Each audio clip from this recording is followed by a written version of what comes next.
Bienvenido, doctor Roy Gates, a Sin Vueltas. Muchas gracias, Jorge. Buenas noches. Muy bien, este proyecto ha generado muchísima polémica. ¿Qué puede buscar el Ejecutivo considerando que todavía estamos en una situación de convulsión social?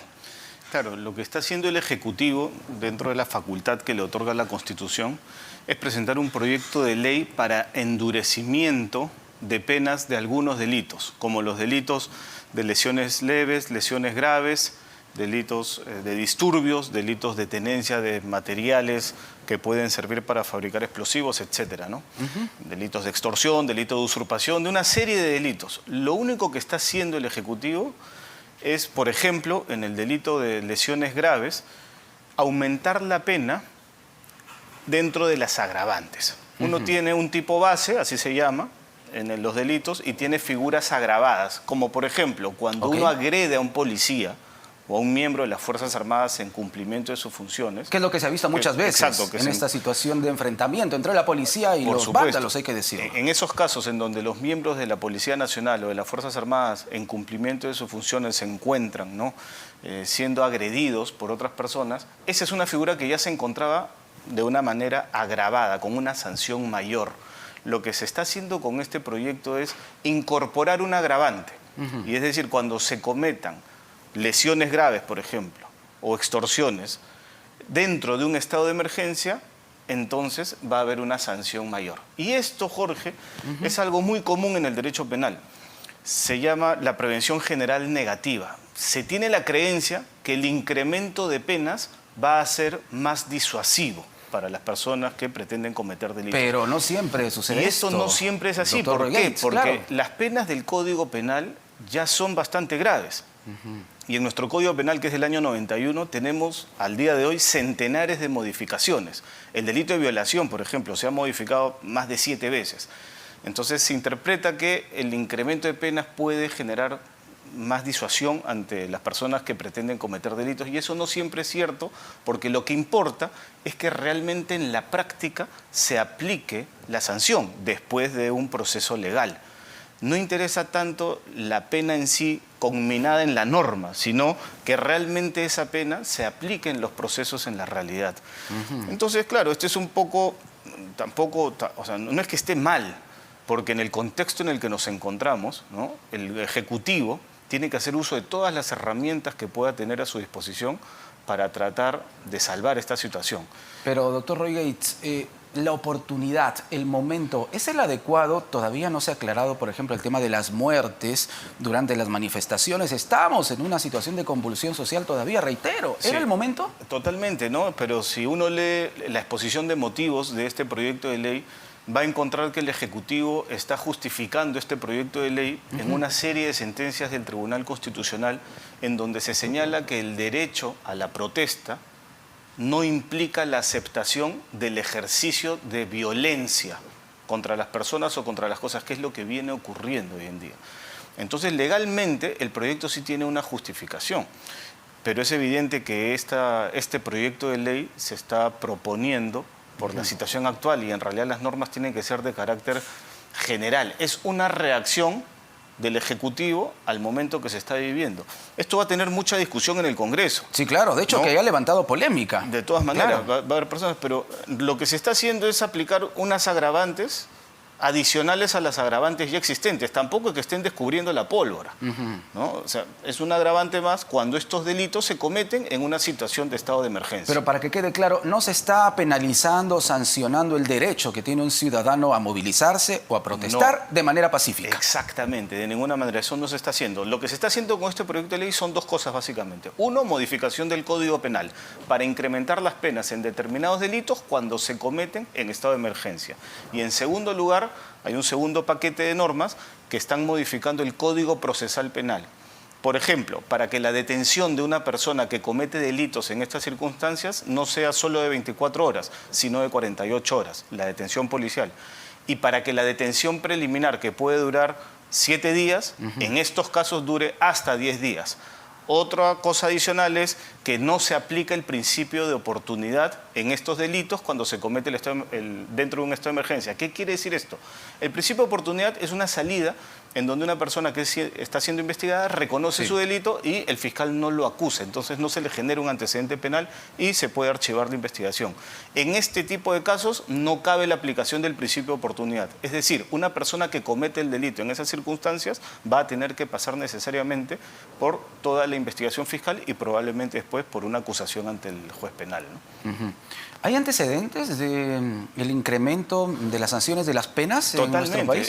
Por supuesto que sí, ¿no? Existen una serie de delitos. Uno de ellos es el delito de violación, como les comentaba, ¿no? ¿Por qué? Porque el derecho penal no puede ser estático tampoco. El derecho penal se tiene que ir adecuando a las realidades.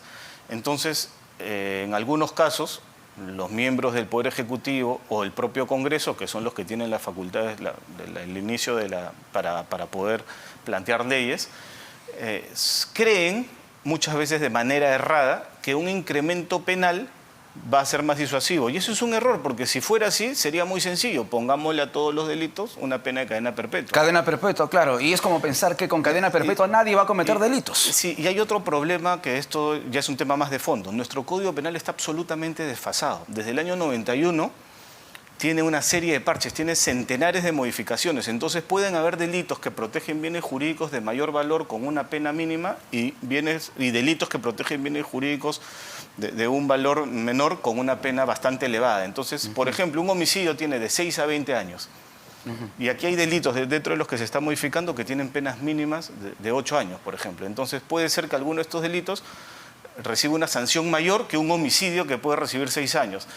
Todos estos desfases, que quizás son un poco difíciles de entender, pero que es una realidad de nuestro Código Penal, tienen que ser resueltos a través de una revisión integral del Código. Acá lo que se está haciendo es parchar y parchar. Es como cuando uno remodela una casa, ¿no?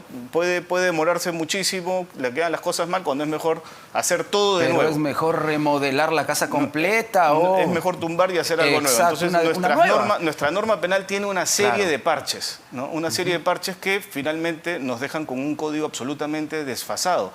Y el código tiene que interpretarse de una manera sistemática. El tema del sicariato, por ejemplo, también debería actualizarse de acuerdo a nuestra realidad, ¿no? Hay muchos menores de edad que ahora están metidos, lamentablemente, en el sicariato. Y te pongo un ejemplo, ¿no? Si una persona entra a robar a una casa y dentro de ese robo se ocasiona la muerte de una persona, pero no de manera dolosa, puede recibir una pena de cadena perpetua. Pero si una persona va con la intención de matar a alguien y cometer un asesinato, por ejemplo, recibe 35 años, o 20 si es un homicidio. Entonces hay un desfase absoluto, ¿no? Entonces todo esto tiene que revisarse.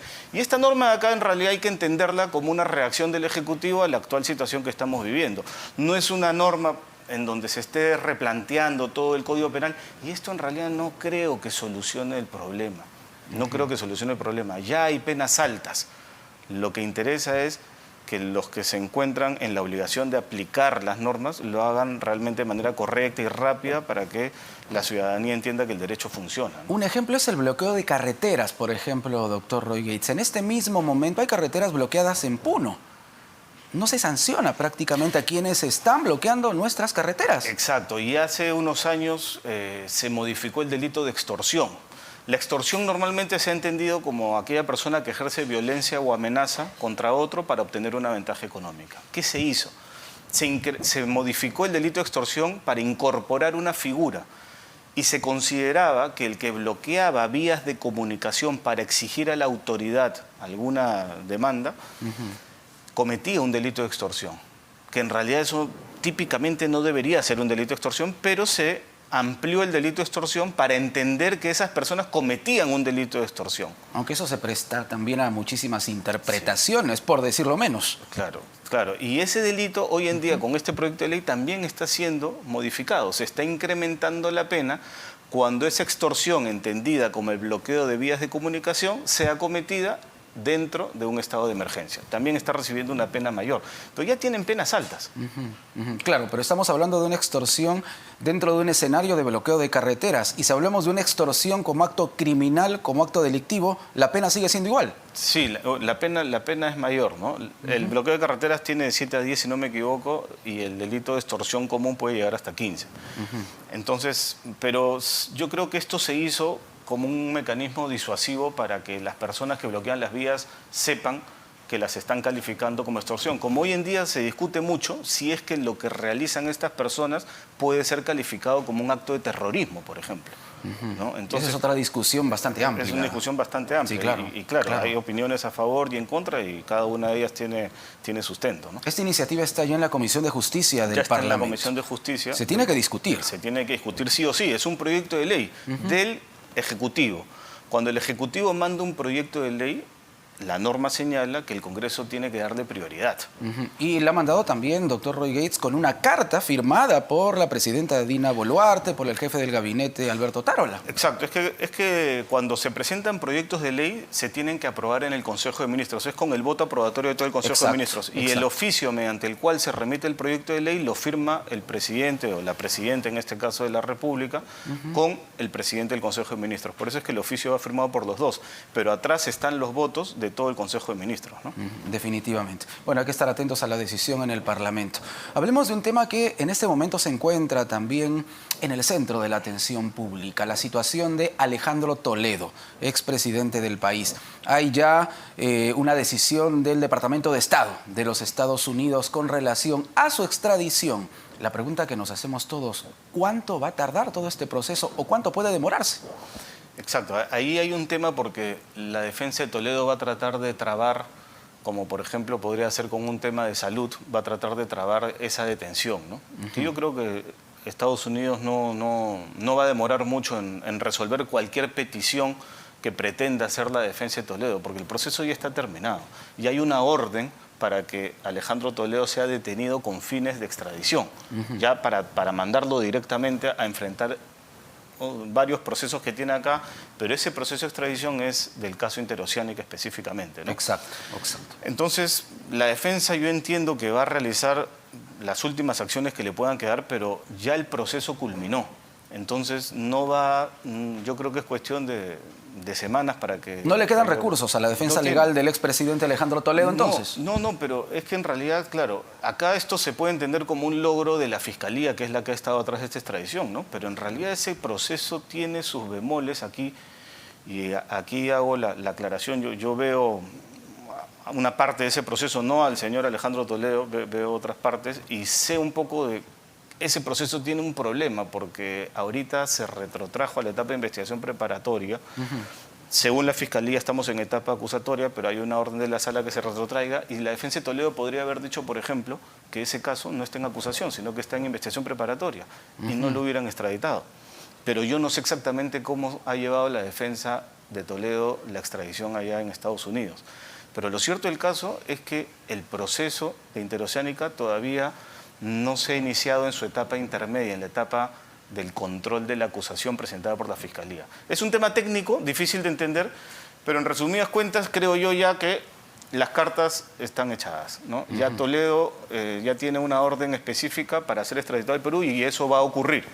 Lo van a traer acá. Si él es extraditado, hablamos del exmandatario Alejandro Toledo, ¿tiene que ir directamente a una prisión? ¿Puede ir a su domicilio? ¿Cuál va a ser la situación del exmandatario? Alejandro Toledo tiene una orden de prisión preventiva en ese proceso, ¿no? Entonces, para que a una persona le cambien por detención domiciliaria tendrían que ocurrir distintas cosas, ¿no? En primer lugar, tiene que ser mayor de 65 años, que en este caso entiendo que se cumple.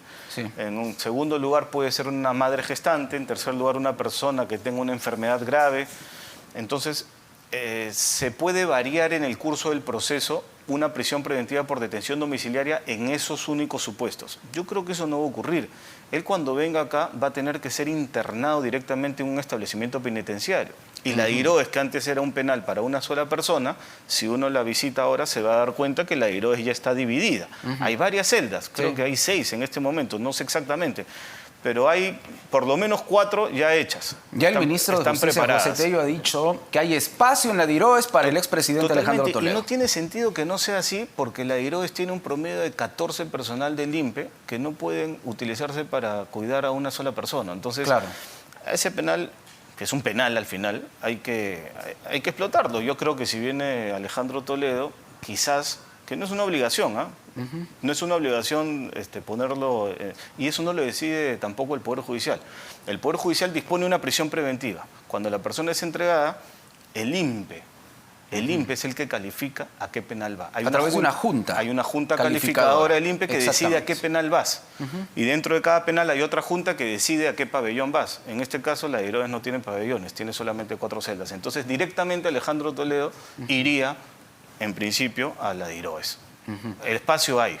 Claro. Ahora, ¿cómo puede evitar el Perú que este proceso no se siga dilatando y que Alejandro Toledo no pretende escapar? Hay que recordar el caso del ex juez César Inostroza. Sí, pero era diferente. Alejandro Toledo ya tiene todas las cámaras encima. Va a ser muy difícil. Tiene un grillete también. Sí, va a ser muy difícil. Tiene un grillete exacto que fue el que le permitió no quedar detenido en Estados Unidos. Exacto. Y es extremadamente difícil que él pueda huir. Yo creo que es saludable que Alejandro Toledo venga a enfrentar este proceso para que se aclare finalmente si es que él realmente recibió el dinero que se dice que recibió de Jorge Barata por parte de Odebrecht. La colusión en ese proceso está claro si es que ocurrió, que fue entre Alejandro Toledo y Jorge Barata, porque así lo ha reconocido Jorge Barata. Lo que está en discusión es las demás empresas, ¿no? Pero eso ya es entrar en el fondo del caso, que entiendo que no es la materia ahora. La materia es la extradición de Toledo. Es saludable que venga Toledo a enfrentar esta investigación y que dé su versión sobre los hechos. Para mí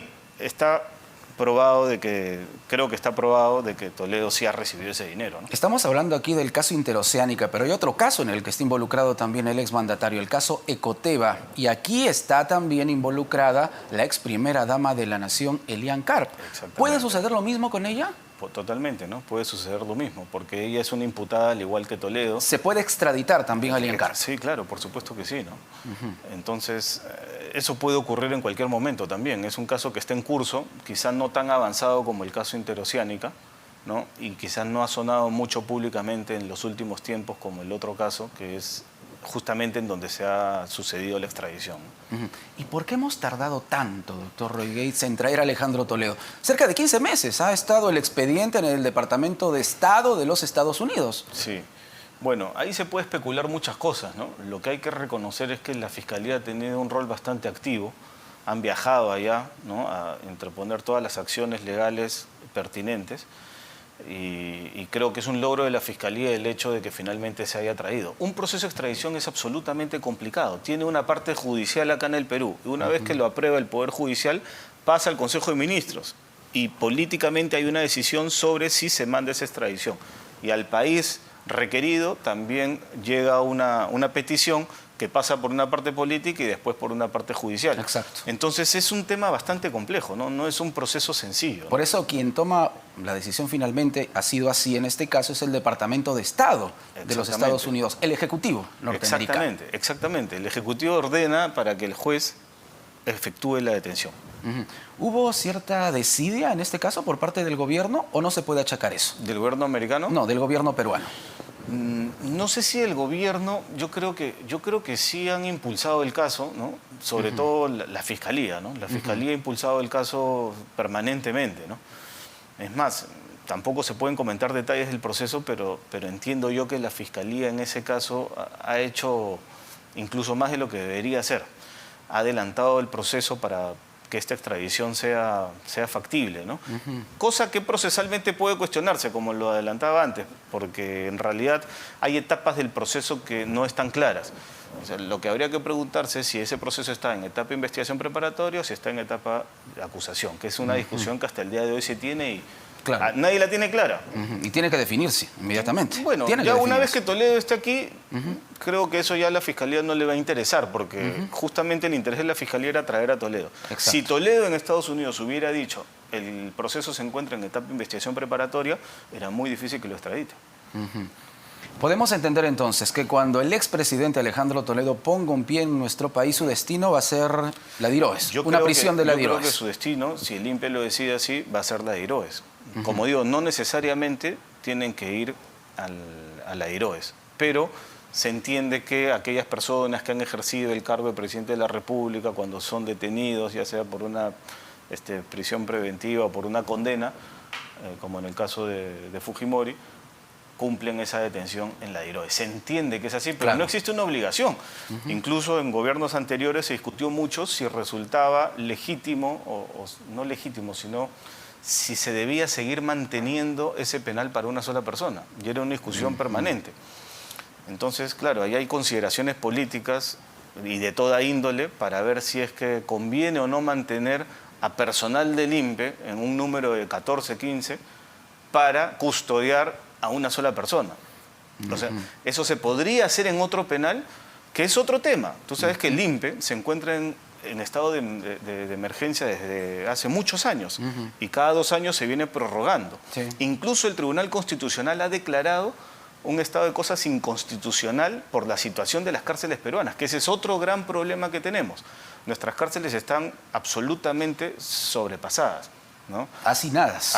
Totalmente hacinadas. Algunas incluso al 400% de su capacidad. Sí, sí. Algunas llegan al 400%. Entonces, es un estado de cosas inconstitucional y el Tribunal Constitucional le ha dado un plazo al INPE para que se adecúe, para que de alguna manera pueda brindar una atención humanitaria a aquellas personas que se encuentran privadas de su libertad por decisión del Estado. Entonces, acá se discute mucho si es que la DIROE debería seguir existiendo o no. Habrán algunos que dicen, ¿por qué utilizamos tantos recursos del Estado en mantener a 1 o 2 personas cuando esas personas podrían estar en un penal común, por ejemplo, en un pabellón especial, en Piedras Gordas 2, por ejemplo? Los expresidentes condenados, y ya son varios y podemos tener más en el futuro, ir a una cárcel común? ¿O bueno, deberían en todo caso?